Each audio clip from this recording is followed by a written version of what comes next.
11절 베델에 한 늙은 선지자가 살더니 그의 아들들이 와서 이날에 하나님의 사람이 베델에서 행한 모든 일을 그에게 말하고 또 그가 왕에게 드린 말씀도 그들이 그들의 아버지에게 말한지라. 그들의 아버지가 그들에게 이르되 그가 어느 길로 가더냐 하니 그의 아들들이 유다에서부터 온 하나님의 사람의 간 길을 보았습니다. 그가 그의 아들들에게 이르되 나를 위하여 나귀의 안장을 지우라. 그들이 나귀의 안장을 지우니 그가 타고 하나님의 사람을 뒤따라가서 상수리 나무 아래에 앉은 것을 보고 이르되 그대가 유다에서 온 하나님의 사람이냐? 대답하되 그러하다. 그가 그 사람에게 이르되 나와 함께 집으로 가서 떡을 먹으라. 대답하되 나는 그대와 함께 돌아가지도 못하겠고 그대와 함께 들어가지도 못하겠으며 내가 이곳에서 그대와 함께 떡도 먹지 아니하고 물도 마시지 아니하리니 이는 여호와의 말씀이 내게 이르시기를 내가 거기서 떡도 먹지 말고 물도 마시지 말며 또 내가 오던 길로 되돌아가지도 말라 하셨음이로다. 그가 그 사람에게 이르되 나도 그대와 같은 선지자라. 천사가 여호와의 말씀으로 내게 이르기를 그를 내 집으로 데리고 돌아가서 그에게 떡을 먹이고 물을 마시게 하라 하였느니라 하니 이는 그 사람을 속임이다. 이에 그 사람이 그와 함께 돌아가서 그의 집에서 떡을 먹으며 물을 마시니라. 아멘. 선지자 유다에서 북이스라엘에 선지자가 하나가 왔어요. 그 선지자를 이름은 누군지 모르겠습니다. 성경은 하나님의 사람이라 얘기해요. 하나님의 사람은 바로 선지자를 이야기하는 겁니다. 이 선지자가 베델에 와서 이제 베델에서 하나님이 아닌 우상을 숭배하는 그 여로보암을 향하여서 하나님의 말씀을 선포합니다. 하나님의 말씀을 베델에 와서 하나님의 사람이 선지자가 선포하니까 여로보암이 그 하나님의 말씀에 대한 두려움을 가지려 하기보다는 오히려 자기에게 하나님의 말씀을 전하는 그 선지자를 향하여 부하들에게 잡을 것을 명령을 합니다. 하나님께서는 그 선지자를 통하여 여로보암에게 손에 이제 말라졌다고 하죠. 병이 들게 했습니다. 그리고 여로보암이 그것을 낫게 해달라고 하자 다시 또 하나님께 기도해서 낫게 합니다. 그리고 난 후에 그 여로보암이 이 하나님의 사람에게 자기의 집에 같이 갈 것을 청합니다. 그러나 그는 분명하게 얘기합니다. 13장 8절에 보면 하나님의 사람이 왕께 대답하되 왕께서 왕의 집 절반을 내게 준다 할지라도 나는 왕과 함께 들어가지도 아니하고 이곳에서는 떡도 먹지 아니하고 물도 마시지 아니하리니 이는 곧 여호와의 말씀이 내게 명령하여 이르시기를 떡도 먹지 말며 물도 마시지 말고 왔던 길로 되돌아가지 말라 하셨음이니이다 하고 무슨 얘기입니까? 왕이 초청을 했습니다. 그런데도 하나님의 사람 선지자는 분명하게 얘기합니다. 나는 당신과 함께 갈 수 없습니다. 나는 당신의 초대에 응할 수 없습니다. 내가 지금 베델에서 선포한 이야기는 하나님의 말씀은 반드시 실현된다고 하는 것입니다. 그러니까 왕에게 조금의 그 타협도 하지 아니하는 상당히 고든 모습을 보게 됩니다. 이 사람의 성품도 그렇고 또 하나님을 향한 그 열심도 보고 그렇고 참 괜찮은 선지자인 것은 틀림이 없어요. 그런데 이 선지자가 이제 사역이 끝이 났습니다. 일이 끝났다고 하는 거예요. 그러니까 하나님의 말씀이 이제 여로보암에게 선포가 되었습니다. 그런데 사실은 하나님의 일이 다 끝난 것은 아니에요. 하나님의 일이 완전히 끝난 것이 아니라 하나님이 분명히 그에게 뭐라고 말씀하십니까? 너는 떡도 먹지 말고 물도 마시지 마라. 베델에서는. 그리고 왔던 길로도 가지 말고 곧장 어디로 가라고 하는 겁니까? 유대로 가라고 하는 거예요. 그러니까 이 사람은 지금 사명이 끝났습니까? 안 끝났습니까?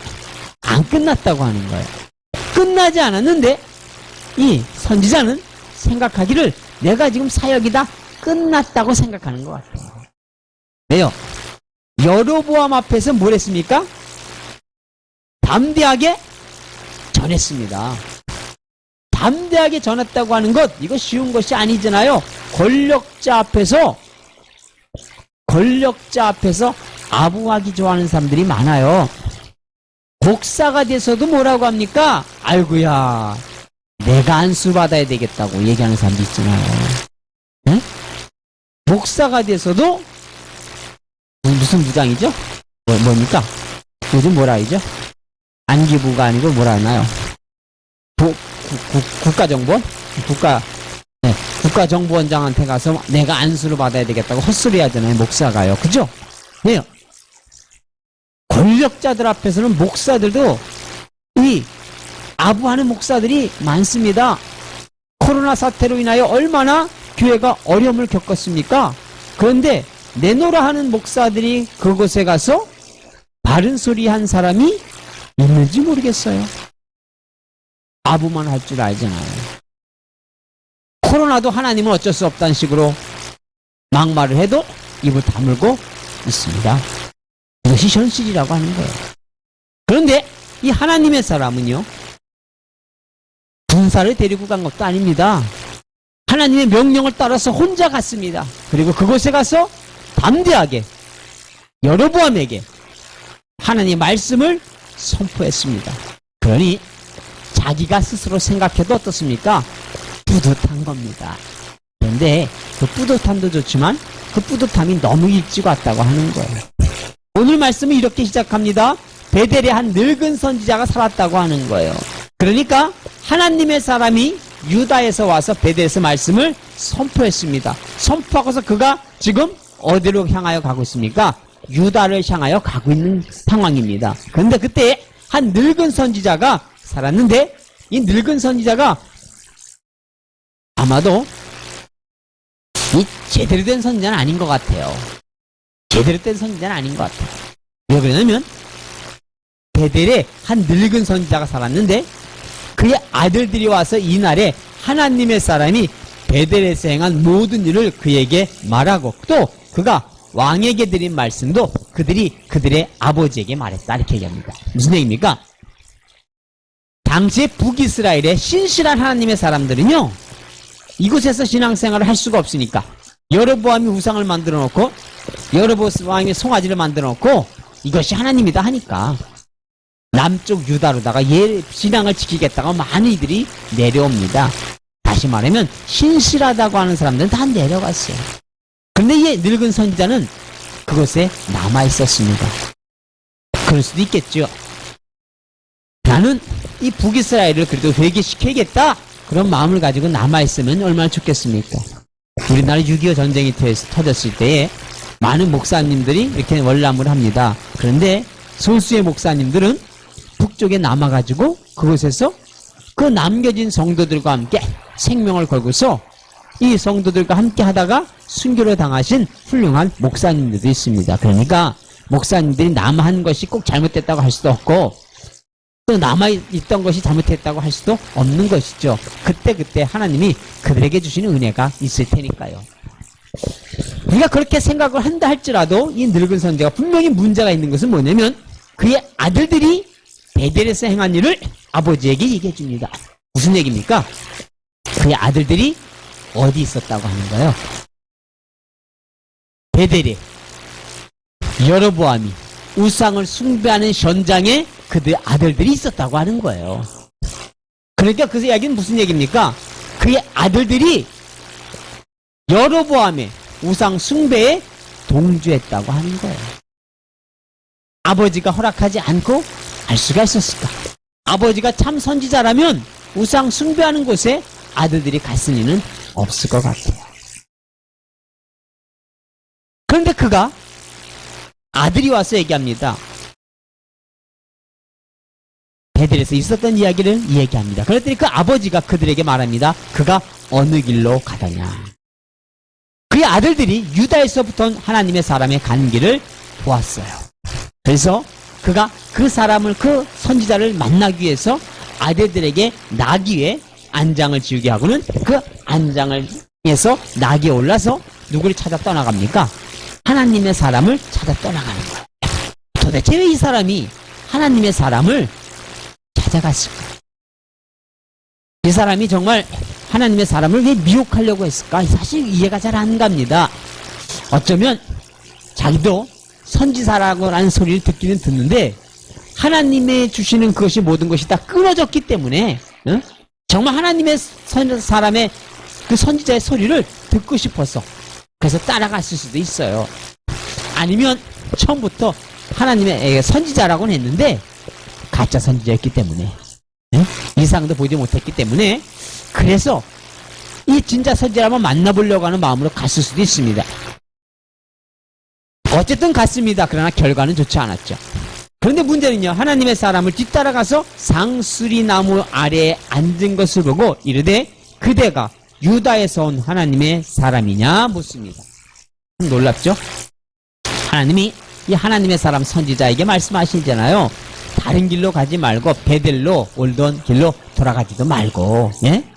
그러니까 하나님은요, 이 베델에서 유다에서 온 선지자에게 뭐라고 해야 됩니까? 이곳에서는 떡도 먹지 말랬어요. 물도 마시지 말랬어요. 왔던 길로 되돌아가지도 말라고 하셨어요. 이건 무슨 말입니까? 떡도 먹지 않고 물도 마시지 않는다면 베델에서 오래 있어도 된다는 얘기입니까? 아니잖아요.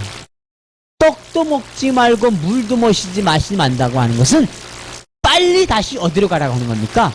유다로 가라는 거예요. 상수리 나무가 있다고 해서 그곳에서 야, 그래 내가 참 대단한 일을 했어. 여로보암 앞에서 그렇게 담대하게 내가 복음을 외쳤잖아. 하나님의 말씀을 전했잖아. 그러니 나같이 대단한 사람이 어딨어? 그렇게 감상이 젖어 있지 말라고 하는 겁니다. 한순간도 방심하지 말라고 하는 겁니다. 응? 방심하지 말고 어떻게 하라고 하는 거예요? 하나님의 말씀이 아직 사명이 끝나지 않았으니까 빨리 어떻게 하라고 하는 겁니까? 유대로 가라고 하는 거예요. 아브라함의 종이요, 리브가를 얻으러 갈 때, 이삭의 아들의 아내를 얻으러 갈 때에 그 이삭의 갈 때 아브라함의 종이 어떻습니까? 그곳에 가서 한 열흘 동안 머물렀다 가달라고 부탁을 해도 그는 어떡합니까? 안 됩니다. 당장 떠나야 됩니다. 그럼 리브가를 데리고 당장 떠나오잖아요. 이 하나님의 사람에게도 그것이 필요했습니다. 그러니까 앉아가지고 감상할 시간이 없었어요. 야, 내가 대단한 일을 했어. 그럴 시간이 없었습니다. 하나님의, 그래서 예수님 보니까 선줄로 알거든 넘어질까 조심하여라. 내가 지금 하나님의 은혜를 받아서 큰 일을 했느냐? 응? 내가 생각해도 뿌듯한 일을 했느냐? 내가 생각해도 자랑하고 싶은 일을 했느냐? 그러면 넘어질까 조심하여라. 네가 다시 넘어질 수 있어. 오히려 그것에 대해서 감상에 젖을 시간이 없어요. 베드로가 예수님 앞에서 어떻게 합니까? 주는 그리스도시요 살아계신 하나님의 아들입니다. 다른 제자들은 한마디도 못합니다. 요한도 그렇게 얘기 못했어요. 그러면 누가 얘기합니까? 주는 그리스도시요 살아계신 하나님의 아들입니다. 베드로만이 그렇게 고백을 했습니다. 그러니 얼마나 뿌듯했겠습니까? 다른 제자들은 못했는데 바요나 시므나 내가 복이 있도다. 누가 말씀하십니까? 예수님이 말씀하시잖아요. 아이고, 남들은 알지도 못하는 이야기를 했어요. 예수님이 말씀합니다. 이것은 내가 한 것이 아니야. 아버지께서 깨닫게 해주신 거야. 야, 하나님이 나를 특별히 사랑하셔서 나만 깨닫게 해주셨구나. 얼마나 자랑스럽습니까? 얼마나 기분이 좋습니까? 그런데요, 곧장 있다가 예수님이 말씀하시잖아요. 십자가를 지고서 고난 당하실 것을 말씀하시자 베드로가 뭐라고 합니다. 주님, 그 일은 그렇게 될 수 없습니다. 예수님 뭐라고 합니까? 사탄아, 내 뒤로 물러가라. 한순간에요, 사탄으로 전락해버린 겁니다. 우리가요, 정말 은혜를 많이 받았을 때, 우리가요, 정말 무엇인가 하나님 앞에 무엇인가를 했을 때, 또 성취했을 때, 일을 했을 때, 그때 실족하기 쉽습니다. 신앙 쭉 올라가야 되는데요, 그때 딱 멈춰버릴 수가 있어요. 올라가지 못하고. 이 하나님의 사람, 유다에서 온 이 하나님의 사람, 이 사람이 지금 앉아가지고 상수리 나무에서 쉴 시간이 없어요. 상수리 나무 그늘이 아무리 좋아도 그곳에 앉아서 그래, 이제 내가 유다 땅, 저 앞이 유다인데 거기까지 가기 전에 이 베델의 이 북이스라엘에서 마지막 잠시 시간을 보내고 가야지. 그럴 여유가 없다고 하는 겁니다. 자기가 행한 것에 대해서 감상해줄 시간이 없습니다. 앞을 향하여 달려가야 된다고 하는 겁니다. 그런데 이 사람은 지금 방심하고 있는 거예요. 내일이 다 끝났다고 생각을 하고 있는 겁니다. 한 세대를 풍미했던 분들 중에서는요, 간혹 그런 분들이 있어요. 잘했었는데 뒤에 가서 변질된 사람들이 있어요. 응? 하나님 나라 가기 전까지는 끝난 것이 아닌데 그동안에 해놓은 것 때문에 업적에 취해가지고 그래서 그렇게 방심하고 넘어지고 실족하는 사람들이 의외로 많이 있다고 하는 겁니다. 우리는요 늘 깨어있어야 됩니다. 한순간도 방심해서는 안 된다고 하는 거예요. 사단은요 우리를 우는 사자처럼 두루다니며 삼킬 자를 찾고 있다고 합니다. 그런데 지금 이 사람은 지금 상수리 나무에 앉아서 감상하고 있습니다. 그때 베델에서 그 늙은 선지자가 그에게 묻잖아요. 내가 하나님의 사람이냐? 유다에서 온 사람이 하나님의 사람이냐? 그가 대답합니다. 내가 그렇다. 상당히 순진한 것 같아요. 그러면 그죠? 네? 자기가 자기를에게 하나님의 사람이냐 묻는다고 하는 것은 경계를 해야 되잖아요. 그죠? 경계해야 됩니다. 지금 어느 곳에 있습니까? 베델에 있습니다. 아직. 그러면 저 사람이 지금 어떤 의도를 가지고 내게 묻는지 경계를 해야 되는. 이 사람 지금 어떤 상태입니까? 다 지금 완전히 다 내려놓은 겁니다. 방심도 완전히 방심하고 있는 겁니다. 물으니까 대답도 잘합니다. 내가 하나님의 사람이다. 그가 그 사람에게 말합니다. 늙은 선지자가 얘기합니다. 나와 함께 집으로 가서 떡을 먹자. 그가 대답합니다. 나는 그대와 함께 돌아가지도 못하겠고 그대와 함께 들어가지도 못하겠으며 내가 이곳에서 그대와 함께 떡도 먹지 아니하고 물도 마시지 아니하리니 이는 여호와의 말씀이 내게 이르시기를 내가 거기서 떡도 먹지 말고 물도 마시지 말며 또 내가 오던 길로 되돌아가지도 말라 하셨음이로다. 그럼 분명하게 얘기하고 있어요. 뭐라고요? 내가 당신과 함께 떡도 먹을 수 없습니다. 물도 마실 수 없습니다. 그리고 왔던 길로 다시 돌아갈 수도 없습니다. 왜? 하나님께서 그렇게 내게 말씀하셨기 때문에 나는 다시 당신과 함께 돌아갈 수 없습니다. 좋긴 좋은데요. 그런데 어째 분위기가요. 하와가 사탄에게 유혹을 받을 때의 분위기 같지 않습니까? 네? 하와가 사탄에게 미혹을 받을 때 분위기와 언제 그렇게 비슷한 것 같아요. 네? 그러니까 유혹하는 사람 앞에 어떻게 합니까? 유혹하는 사람과 말이 섞는 것 자체가 뭐예요? 미혹당하기 딱 좋은 겁니다. 그래서 하나님 뭐라 해요? 마귀는 어떻게 하라? 대적하라. 유혹은 어떻게 하라? 피하라. 유혹은 어떻게 하는 겁니까? 유혹은 대적하는 것이 아니에요. 유혹을 대적합니까? 네? 술집에 가서 술잔 앞에서 술잔과 대적을 합니까? 대적 안 됩니다. 대적 안 돼요. 유혹은 어떻습니까? 피하는 겁니다. 요셉이 보디발의 아내가 자기를 유혹할 때 어떻게 합니까? 그 자리를 피해버립니다. 그 유혹은 어떻게 하는 겁니까? 피하는 겁니다. 그러나 마귀는 어떻게 하는 겁니까? 대적하는 것입니다. 지금의 상태는 어떤 상태입니까? 피해되는 거예요. 이 늙은 선지자와 말을 섞을 필요가 없습니다. 자기에게 말을 걸을 때 그는 어떻게 합니까? 일어나서 자기 가던 길을 갔어야 되는 거예요. 그런데 이 늙은 선지의 말을 지금 그가 생각하고 듣고 대화를 한다고 하는 것은 한편으로는 혹시라도 하나님이 다른 어떤 소식을 내가 원하는 소식을 주시는 것은 아닐까? 네? 그렇게 생각할 수도 있었다고 하는 거예요. 발람이요, 발락을 따라갑니다. 발람이 누굽니까? 모압 왕 발락이 발람이라고 하는 선지자를 선택해서 이방 선지자를 선택해서 이스라엘을 저주하라고 합니다. 그때 발람이 단칼에 자르지 않아요. 하룻밤 자고서 내일 또 들어보자고 얘기합니다. 그래서 자라고 해요. 무슨 얘기입니까? 자기의 마음은 이미 모압 땅에 가 있는 거예요. 자기 마음은 거기 있다고 하는 겁니다.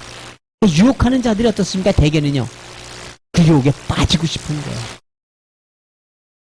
오늘 이 선지자도 그 늙은 선지자와의 대화를 통하여 혹시 하나님이 나에게 좀 내가 원하는 소식을 저 사람이 갖고 오지 않았을까?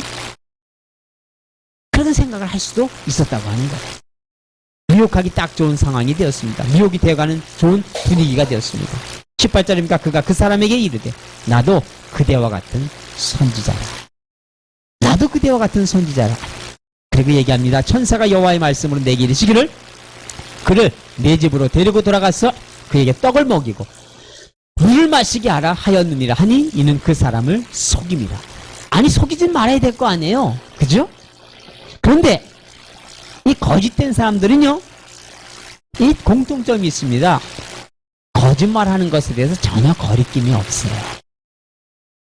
이 늙은 선지자가 진짜 하나님의 선지자라면 누구의 이름으로 지금 거짓을 행하고 있습니까? 하나님의 이름으로 거짓을 행하고 있는 거예요. 단순히 이 사람을 속이는 것에 끝나는 것이 아니라 하나님의 이름을 망령되이 일컫는 겁니다. 그러니까 이 사람에게 있어서는 선지자라고 하는 기대를 할 수 없는 사람이 바로 늙은 선지자입니다. 이단들이 예수 믿는 사람들을 얼마나 속입니까? 근데 그들은요, 그것을 뭐라고 합니까? 뭐 술책이니, 또 뭐라고 한다고 하더라? 뭐라고 하나요? 그, 이단들이 미혹을 하는 것을요, 거짓말을 하는 것을 그들은 정당화합니다. 그러니까 자기들의 포교를 위해서라면 어떤 것을 해도 된다고 생각을 해요. 이슬람 과격가처죠, 그죠? 이슬람이 어떻습니까? 목적을 위해서는 사람을 죽이는 것에 대해서 아무 거리낌이 없잖아요. 그와 똑같습니다. 결과만 좋으면 됐다고 하는 거예요. 근데요, 이 보면은요, 사탄의 그 특징이 어떻습니까? 결과만 좋으면 된다고 해요. 이단이나 저 공산주의 사회주의나 김일성이나 그리고 주사파 무리들이나 동일한 것이 있어요. 뭡니까? 결과만 좋으면 된다는 거예요. 자기들이 원하는 결과만 나오면 된다는 거예요. 그러니까 자기들이 원하는 결과를 위해서는 수없는 사람이 죽어도 괜찮아요. 자기들의 결과만 잘 되면 나라가 망해도 괜찮아요. 그들의 목적은 뭡니까? 결과만 좋으면 돼. 그럼 그 결과가 정말 모든 사람에게 좋은 것이 아니라 자기들에게. 이것이요, 악한 자들의 특징입니다. 결과만 좋으면 된다고 하는 자들이 있어요. 결과만 좋으면 되기 때문에 과정은 공정하고, 그러나요? 결과는 뭐라고 하나? 그 헛소리도 이제 잘 생각이 안 나네요. 네. 그 말은 그렇게 하는데 실제는 어떻습니까? 그들의 과정이 정말 공정한가요? 조국이 참 공정했죠. 공정한가요? 안 공정하잖아요. 이들은요, 절대로 과정이 공정하지 않습니다. 결과만 괜찮으면 되는 거예요. 이 선지자도, 늙은 선지자도 결과만 좋으면 되는 거예요. 그 결과 누구를 위한 결과입니까? 자기를 위한 결과예요. 속여서라도 이 선지자를 불러서 자기네 집에 데리고 가는 이유가 있다고 하는 거예요. 왜 그럴까요? 나름대로 그에게 뭔가 좀 이야기 듣고 싶은 것 같아요. 같기는. 그렇지만 그렇다 할지라도 하나님의 말씀을 이용해서 거짓을 말하는 것은 용서받을 수 없는 죄악이지. 그러면서 얘기하는 거예요. 나도 당신과 같은 선지자라. 그 말이 어떻습니까? 그래? 넘어갑니다. 이 사람이 쉽게 넘어갑니까? 방종했기 때문에요. 방종하니까 넘어가는 겁니다. 네? 내가 이 정도 했으니까 하니까 넘어가는 겁니다. 우리는요, 은혜를 많이 받을수록, 그죠? 다시 얘기합니다. 은혜를 많이 받았을수록 또 우리가 주님의 일을 많이 했을수록 주님을 기쁘시게 많이 했을수록 더 어떻게 해요? 방심하면 안 돼요. 깨어 있어야 됩니다. 넘어지는 거 한순간이라고 하는 거예요. 우리는 그럴 때일수록 더 겸손해져야 됩니다. 낮아져야 됩니다. 이에 그 사람이 그와 함께 돌아가서 그의 집에서 떡을 먹으며 물을 마셨다. 잘한 일이죠? 자기에게 분명히 주님이 하신 말씀이 있는데 하나님이 한 입으로 두 말씀 하시는 분이 아닌데, 아니 하나님이 자기에게 말하실 때 생각이랑 조금 있다가 늙은 선지자한테 말할 생각이랑 하나님이 그 늙은 선지자 때에 가서 변화돼야 할 것도 모르시고 그리고서 이 선지자에게 이야기하셨을까요? 아니잖아요. 자기에게 분명히 말씀하셨는데 왜 이런 일이 벌어졌습니까? 그놈의 상수리 나무 아래서 쉬다가, 상수리 나무 아래서 쉬다가 일을 당한 겁니다. 자기의 성취를 너무 미리 만족해 하다가, 내가 이 정도 사람이라고 자만하다가, 내가 이 정도한테 하나님 앞에 칭찬받을 만한 일을 했다고 자만하다가 이렇게 넘어지는 겁니다. 우리는요, 깨어있어야 합니다. 낮아져야 합니다. 모든 것이 다 주님의 은혜입니다. 사도 바울도 그렇게 고백을 하잖아요. 그죠? 모든 것이 다 주님의 은혜. 내가 예수님을 위하여 설사 순교를 했다 할지라도 내가 잘나서가 아니고 누구의 은혜입니다? 하나님의 은혜입니다. 내가 주님을 위하여 내 생명 아니라 모든 것을 내어놓았어도 다 주님의 은혜입니다. 이런 고백이 우리에게 있어야 합니다. 그러지 않으면 우리도 한순간에 넘어질 수 있습니다. 한순간에 실족할 수 있습니다. 깨어 있어야 합니다. 기도합니다. 은혜를 주신 아버지 하나님 감사합니다. 우리는 우리가 행한 일에 너무 만족할 때가 많이 있습니다.